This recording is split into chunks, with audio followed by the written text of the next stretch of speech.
Hello, hello. Welcome everyone to the Masterpiece Lounge. I am your hostess, certified life coach, author, and speaker. Come on in and say hello and let me know where you're tuning in from. We are back with another segment, and I am super excited as always. And as you have already seen, our title today is Soul Work. How can we begin to do the real work, the work in our soul? And so we're going to be talking a little bit about that today, some elements that we can really take hold of that's really going to help us on this journey. For those of you who are new here, welcome. This is our corner of the internet where we have incredible, amazing conversations that help push and propel our personal and professional lives forward. So, welcome, get comfortable, and let's start having a conversation. Again, we are talking about soul work today. And with that being said, there's some elements of soul work that can really start to help us improve our being, right? Because as we always say here in the Masterpiece Lounge, transformation takes place from the inside out. And so it is imperative that we take the time to take care of ourselves holistically, right? And our soul is absolutely important. And so let's jump right into today's topic. And so I want to start off by talking to you about soul work and what is it, right? I don't want to assume. So, soul work, in essence, soul work is a process where you dedicate yourself to actively improving your soul health. All right. And so while we can't hold our soul in a physical sense, right? It's not necessarily tangible. It is what makes us who we are, our very essence. Okay, and so we want to make sure that we are doing the work to take care of it as well. And so again, there's five elements of deep soul work that we're going to talk about so that we can give that the attention it needs so that we can grow. Okay, and number one is soulfully removing unhelpful emotions. Soulfully removing unhelpful emotions. And with the help of the soul frequency, I was able to really understand and get a hold of these elements. And so we're going to share them today. Soulfully removing unhelpful emotions. And so we know that we all experience emotions all of the time, right? And so it's important that we stay in the moment. We talked about mindfulness a lot here in the Masterpiece Lounge, and I'm going to talk about it again as well.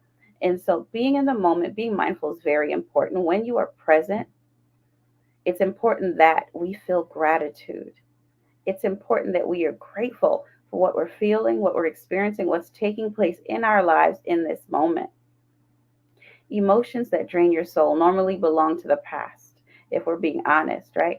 And they can show up as regret or worries about our future. But we want to make sure that we are living in the present. So, any emotions that are not helpful to our growth, we want to remove them. So, I want you to ask yourself, do you spend most of your time in the past or the present? And is that having a negative effect on you or not?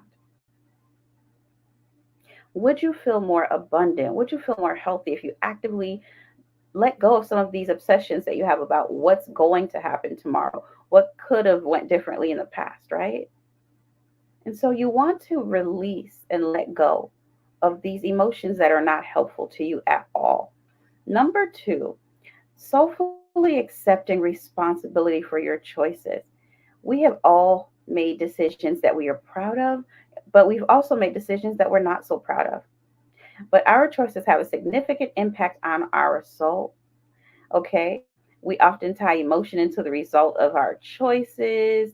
We mourn the loss of what we maybe didn't get to do or something we had, but then it's no longer in our reach, right? But here's the thing, when you spend time focusing on choices and what you should have done, what you should do, it can burden you, right? And we don't want that. So we want you to focus on allowing you to accept your choices, but also release them. Yes, we are responsible for our choices, but if they've already happened, we get to release them and we get to learn from that, right? So take the opportunity to let it go, whatever's holding power over you, so that you can truly be free and learn from those moments, right? So that if you feel like you didn't make a good decision, you don't do that again. Number three is to raise your expectation for yourself, right? We can be very sensitive to moods, energies, right? All of the things. And so you want to make sure that you are actively increasing the expectation for yourself in every way. And also just remember that there's going to be a lot of you confronting things about you. That's not always fun, but it's very necessary.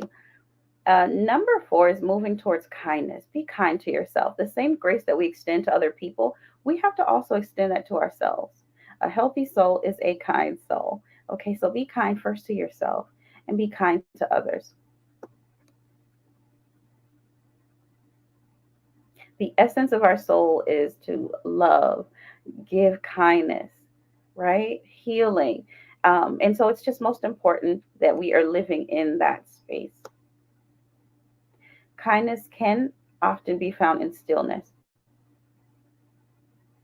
So when we talk about meditating on the word of God, being still, you're also inviting kindness into your world and into your soul. Number five is to seek the truth, not your truth, but the truth that never changes, the word of God. Feed your soul the word of God. And so, with this, you'll be able to really realize and to look beyond yourself and to look at God and how He sees us. And then we can see ourselves through the eyes of the King, which is so incredible and so imperative as well. And so, again, I hope that these elements of soul work are just a starting point for you so you can begin to do the really most important work on the inside. So I'm excited to hear and see your transformation, and I am excited to be a part of your journey. If that's something that you desire, go ahead and let's get in contact and let's get to work. And so, guys, thank you for hanging out with me today in the Masterpiece Lounge. I am your hostess, certified life coach, author, and speaker, Chris Nathette DeRozier, signing off until next time. And until then, be well. Take care.